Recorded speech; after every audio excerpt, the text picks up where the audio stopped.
Birdy and the Magic Chocolate Tree. Every day when Mom or Dad picked up Jake from school, they would walk home past the sweet shop. Well, it sold real food too, but Jake was only interested in the sweet treats. "Dad, my tummy's grumbling," complained Jake, with a pained look on his face. "You mean rumbling?" corrected Dad. "No, it's grumbling.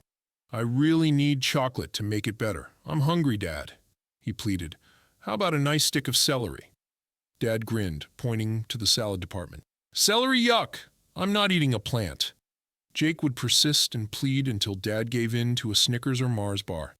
But then one day, disaster struck. Mom announced a crackdown on eating sweets and crisps and sugary cans of soda. "The news is full of health scares at the moment," said Mom, looking up briefly from her laptop. "We're going to start eating healthier from now on. There's an article here that says sugar affects your development," she told the kids. "What does that mean?" asked Jake, dismayed. "It means that sugar doesn't just make you fat, it makes you annoying too." "Don't say fat," shot back Jake. "And don't say annoying," screamed his hot-tempered little sister, stamping her foot. Okay, you're right," admitted Mom with a sigh. "We must all watch our language. Let's just say that sugar is bad for you, so from now on, we are cutting back drastically. And by the way, the dentist doesn't approve of sugar. He says it rots your teeth, too. Am I allowed to mention that? I mean, do we still have free speech in our house?" That afternoon, Mom prepared a snack consisting of cut-up apples, cucumber, carrot sticks, and hummus. Mom and Dad thought it was delicious, but Jake still preferred crisps or a bag of Maltesers. Later, when he was in his room, Birdy paid him a visit. Jake glanced at the window, his heart lifting a little. "Birdy!" Birdy, a jet-black crow with a sharp gaze, hopped into the room. "What's this long face for?" he asked, tilting his head in concern. "It's a disaster, Birdy," Jake wailed. Birdy fluffed his feathers in alarm. "Oh, what tragedy has befallen you? You'd never guess what's happened." "Get on and spit it out then," answered Birdy. "Mom has only gone and banned chocolate and crisps from my life, and fizzy drinks." Jake threw himself back onto his bed, as if the weight of the world rested on his small shoulders. Birdy gasped, his wings fluttering. "What's left? Tree bark and birdseed?" "Close," Jake muttered.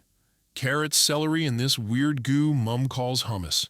She says it's nutritious, but to me it tastes like wallpaper paste." "Yikes," Birdy sympathized. "So what's the plan? Stage a rebellion?" Jake sighed dramatically. "Oh, I wish. Birdy, can we actually live without chocolate? Because I'm not so sure I can." "Ah, chocolate, the most magical bean of them all," Birdy began, his tone becoming more serious. "But believe it or not, humans can live without chocolate for surprisingly long periods of time. During World War II, they had to ration it. 4 ounces a month." Jake's eyes widened. 4 ounces? That's like one tiny bite." "Exactly," Birdy nodded. "And after the war, it didn't get much better. Rationing continued for years." "Years?" Jake nearly jumped off his bed. "No chocolate for years? That's just torture." Birdy chuckled softly.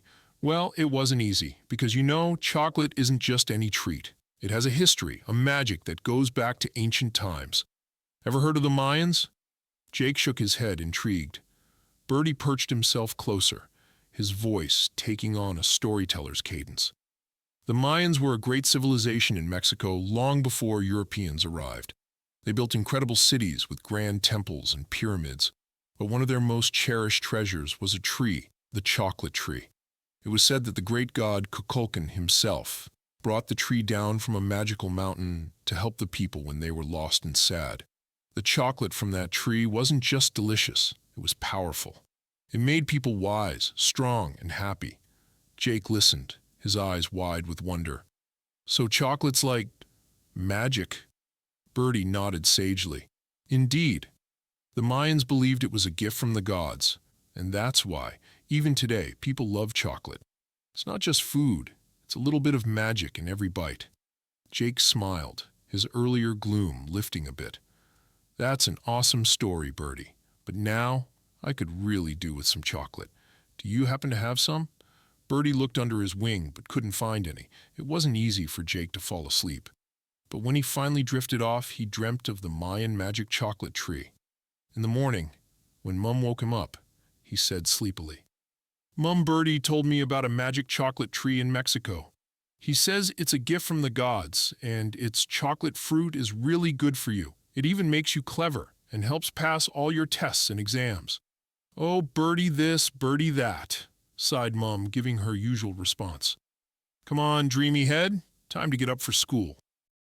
Jake spent the next few days waiting for Birdy to visit again. Each night he'd glance at his window, hoping to see the familiar black silhouette. But there was no sign of his feathered friend. As the days went by, Jake began to worry. What if Birdy wasn't coming back? Finally, one evening, as the sky darkened, Jake heard a faint tap at his window. His heart leapt, and he rushed over to find Birdy perched on the windowsill. Only he noticed a small, mysterious object held delicately in his beak. "Birdy, where have you been? I was so worried," Jake demanded, opening the window to let him in. Birdy hopped onto Jake's desk, carefully placing the object down. It was a small, ancient-looking bean, almost glowing, with a faint, magical aura. "Sorry for the delay, Jake. I had to make a special trip, you see." Jake's eyes widened as he looked at the bean. "What is that?" Birdy puffed up his chest proudly. "This, my dear Jake, is a magic cocoa bean. I brought it all the way back from ancient Mexico. It wasn't easy. I had to travel through time and space to get it. But it's worth it." Jake stared in awe. "A magic cocoa bean? What does it do?" Birdy's eyes had a knowing look. "This bean is special. If you plant it, it will grow into a tree, just like the one the Mayans had. And instead of ordinary cocoa beans, it will bear fruit filled with only the crumbliest, flakiest chocolate. Tastes like chocolate never tasted before." Jake could hardly believe his ears. "Can we plant it now? Can we?" he asked excitedly. "Will it really grow?" "Only one way to find out," Birdy said, nodding towards the garden outside. "Follow my instructions carefully, and you might just have a magical tree all of your own." Jake wasted no time. He grabbed a small spade and, with Birdy guiding him, planted the bean in a sunny spot in the garden. He watered it gently, just as Birdy instructed, and then waited. To Jake's amazement, the very next morning, a tiny green sprout had appeared. Over the following days, the sprout grew into a sapling, and then into a fully fledged tree, much faster than any normal plant. Jake's parents noticed the tree but thought little of it. Just another one of Jake's gardening projects, they assumed. But this tree was different. Its leaves were dark and glossy, and the air around it seemed to hum with a faint energy. And then, just before Jake's exams, the tree began to bear fruit. Instead of the usual cocoa pods, the branches were heavy with shiny pearls of chocolate, each one perfectly formed and smelling divine. Jake's parents were puzzled but intrigued. Dad was the first to try the chocolate. "Oh my, that's absolutely delicious," he declared, savoring every bite. Mum hesitated but couldn't resist the tempting aroma. She tried a piece and was soon smiling in delight. Even Jake's little sister, Elle, who was usually picky, couldn't get enough of this magical chocolate. A week later, Birdy returned, perching on Jake's windowsill with a knowing look in his sharp eyes. "Well, Jake, how did it go?" Jake beamed. "It worked, Birdy. The chocolate from the tree is amazing. And something even better happened. Dad got a promotion at work. Mum got new customers for her business. Elle won the 200 meters dash at sports day, and I passed all my exams. It's all thanks to the magic chocolate." Birdy chuckled softly. A little magic and a little chocolate can indeed do wonders. But remember, Jake, the true power wasn't just in the chocolate. It was in the belief and the hope and the effort that everyone put in.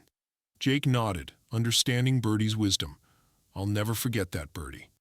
And Mum and Dad were very happy, because Jake and his little sister Elle had stopped nagging them all day long for sweets and chocolate. And you know what? When the kids next visited the dentist, instead of the usual lecture from the hygienist, they all received praise at how well they were taking care of their teeth.